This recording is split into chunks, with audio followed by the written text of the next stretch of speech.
झाली आहे। आता मी नांदेडच्या उमरी तालुक्यातील सिंधी तांडा परिसरात आहे। खरं तर प्रशासनानं पांड्यांच्यावर तोडगा काढला, अनेक वेळा बैठका झाल्या, अनेक वेळा जे ते आराखडा तयार केला, इकडून तिकडे कागदपत्र नातवली, मात्र भीषण पांड्यांच्या वास्तव आपण या गावात पाहतोय। आपण बघतो या ठिकाणी महिला असतील, पुरुष असतील, ज्या पद्धतीनं या विहिरीतून पाणी भरताना पाहायला मिळतात।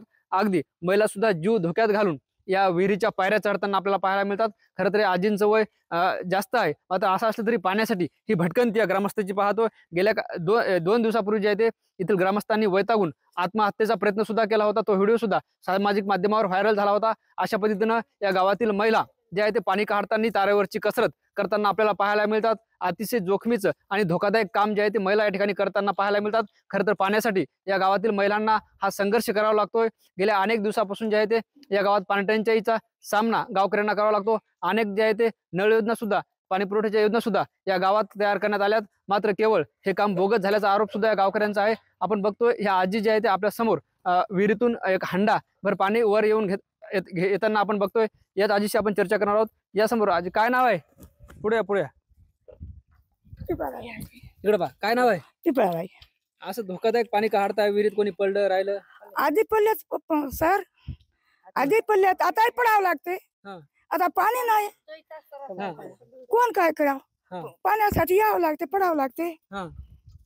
भेटल्या वाचल्या पिया येईल, वाचना गेल्या काय करावं? लहान लेकर बाळ हाताला पोरगर घरी राहिना, म्हाताऱ्याच राहता, पाणी राहिना, यावं लागते। दुसरे महिला आपल्या सोबत आहेत। तुमचं नाव काय? नाव सांगा. रुक्माबाई. बरं, किती दिवसापासून पाण्याच्या गावात पाणी झालं बकळणी जादू 5-6 वर्ष झाली, पिढीच गेली साहेब। एक बाई हिरी मध्ये पडून मेली, तरी कोणता आमदार खासदार कोणी असून आम्हाला कवाई पाणी नाही, कवाई पाणी नाही। या हिरला कवाई बॅट आम्हाला या, रात्रशा या, कवाई या, पाणी घेऊन जा, एक घागरी पिया। दुसरं आता काय आहे पर्याय? दुसरं कुठंही आता सरपंचला सांगल्या, खासदारला सांगल्या, आमदारला सांगल्या, चकाला सांगल्या, तेच होय आमचा आता। अहो बेंड्याला हिर काढली, हिरीलाही बघल्या, तेही बघले, तेही पाणी नाही, कुठेही नाही। येच होय एक बाईचं पडून मेली। हे प्रश्न चालू आहे, रोज पाण्याचा त्रास आहे आम्हाला। रात्रशा या, दिया या, कोणा कामाला जा, बॅट्या मला पाणी भरा, पाणी का न्या पिया, एक घागरी न्या, कोणा अंग धुतलं नाही, काय नाही, जा कुठे आता कॅनलला सुटल्यानं जावा, कॅलन मध्ये आंघोळ करा आणि जा शेताला कामाला। एक बाई सुद्धा मेली। अनेक नागरिक आपल्यासोबत। तुमचं काय नाव आहे? जे आहे ते काल गावात एक आत्महत्येचा प्रयत्न झालाय, त्याचं काय वास्तव आहे? साहेबराव अंगडराव पुयड, मी सलगाव समिती अध्यक्ष आहो। ग्रामपंचायत मार्फत सिंधी तांड्याला मागील अनेक वर्षापासून पाण्याची सुविधा नाही, भरपूर त्रास आहे। मागील 2023-24 मध्ये महाराष्ट्र शासनाने नांदेड जिल्ह्यात सगळ्यात जास्ती 14,50,000 रुपये निधी मंजूर करून दिला आणि मागील जून 1 वर्षाखालील पाईपलाईन पूर्ण कंप्लीट झाली। टोटल पाईपलाईन बोगस आहे, ते पण मागे मी सोशल मीडियावर टाकलो होतो। आणि आज परिस्थिती अशी निर्माण झाली की लोक कटाळून गेलेत, आपल्या जीवावर उतरलेत। आणि आपला अर्जुन जाधव त्यांनी आपली आई, पत्नी आणि 3 मुलं घेऊन समशा ग्रामपंचायत पाशी येऊन आत्महत्या करण्याची कोशिश केली। त्यावेळेस मी त्याला रुकवलं आणि गावातल्या लोकांनी सुद्धा रुकवलं की बाबा तू हे करू नको, आपण त्यांना बोलू, वरील आमदाराला बोलू, खासदाराला बोलू, सगळ्याकडे बोलू। म्हणून एवढं प्रकरण चालू आहे की एवढा मोठा भ्रष्टाचार आहे गावामध्ये। तांड्यालाच पाण्याचा प्रश्न आहे, सिंधी गावाला सुद्धा पाणी नाही सर। आणि मागील आता 8 दिवसाखाली कॅलनचं पाणी हिरीमध्ये सोडून जनतेला पाणी पाजवलं, तर तुम्ही सांगा कॅलनचं पाणी किती दूषित आहे आणि किती वर्षापासून सासून आहे।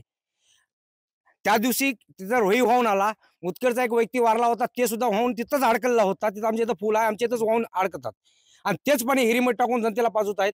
तर यांचा विचार करा की किती मोठा भ्रष्टाचार। तुम्हाला सांगतो की अनेक आता सिंधीमध्ये कमीत कमी आज तारखेपर्यंत 25-30 बोर मारले असतील, कुठं तरी एक बोर आहे, त्याची मोटर कुठं आहे माहित नाही। अनेक पाईपलाईन मंजूर झाल्या, आता सगळं भ्रष्टाचार। माझी जी शासनाकडे एवढी विनंती आहे, जिल्हाधिकारी हो, मुख्य कार्यकारी अधिकारी हो, सगळे या तालुक्याचे जितके अधिकारी आहेत किंवा नेता आहेत, यांना सोडून बाहेरच्या लोकांना आणून चौकशी अगर केली तर करोडो रुपयाचा भ्रष्टाचार आहे। बरं, आता हे अशा पद्धतीनं महिलांना, पुरुषांना पाणी काढावं लागतं, अतिशय धोकादायक चित्र आहे। मागणी काय तुमची?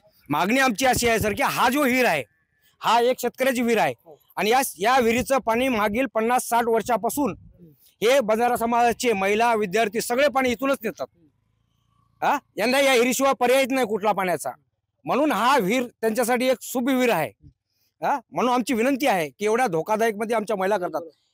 आणि दुसरा प्रश्न आहे की एक पूर्वी महिला हिरीत पडून पाणी काढताना मेली, वारली. तिचे लेकरं अनाथ झालेत, त्याला कोण जबाबदार आहे? तरी पण या लोकांना सबक भेटत नाही शासनाला. आता गेल्या वर्षी आम्ही मीडियाला टाकल्या, या वर्षी टाकल्या, अर्जबाजारी करून सुद्धा काही होत नाही. का माहिती काय? मिली बघत आहेत. आणि सर एक विनंती आहे, कालच्या तारखेमध्ये रविवार होता, अंदरने आमदार साहेबाचे वैयक्तिक लोक आले ते घरकुलाच्या संबंधित माहिती द्यायला. त्याच्या संग बीडीओ साहेब आले 15 मिनिटासाठी आणि आज मध्ये गावामध्ये भेट दिली, अजिबात दिली नाही. पेपरला बातमी दिली की पाणी सुरळीत झालंय, अजिबात पाणी सुरळीत झालं नाही. पाणी सुरळीत झालं असलं तर इथं लोकांना पाणी भरायला यायची जरूरत पडत नव्हती. आम्ही स्वतः वैयक्तिक पैशानं आमची तेवढी ऐपत नसताना टँकर लावून पाणी पाजवत. निश्चित दुसरी ग्रामस्थ आपल्या सोबत आहेत. काय नाव आहे, किती वय? माझं नाव गोवर्धन हिरामन पवार, माझं वय 70 वर्षाचं आहे. विहिरीत पाणी काढायला लागले, आता काही पर्याय नाही साहेब. मुलं बाळ ऊस तोडायला जातात, कामाला जातात. आम्हाला त्याच्याशिवाय पर्याय नाही. आम्हाला तर दोघा नवरा बायकोला आणून पिवावंच लागणार आहे आम्हाला पाणी. तरी मागच्या पाईपलाईनच्या वेळेस आमदार साहेबाला, पवार साहेबाला मी विनंती करून इथं बोलिलं होतं. आणि सगळी पाईपलाईन बोगस झाले. जिथं हात लावलं त्या ठिकाणी सगळं उघडच होतं.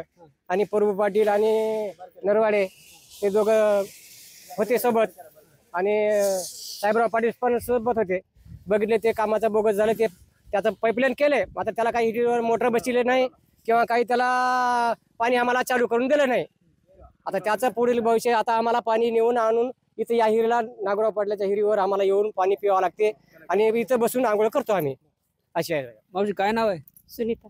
तुम्ही विहिरीत उतरून पाणी भरत होत्या? हो, भरतो सर. भीती नाही वाटत का? भीती वाटते, आता काय करा. मग? पाणी पिवा तर लागते सर.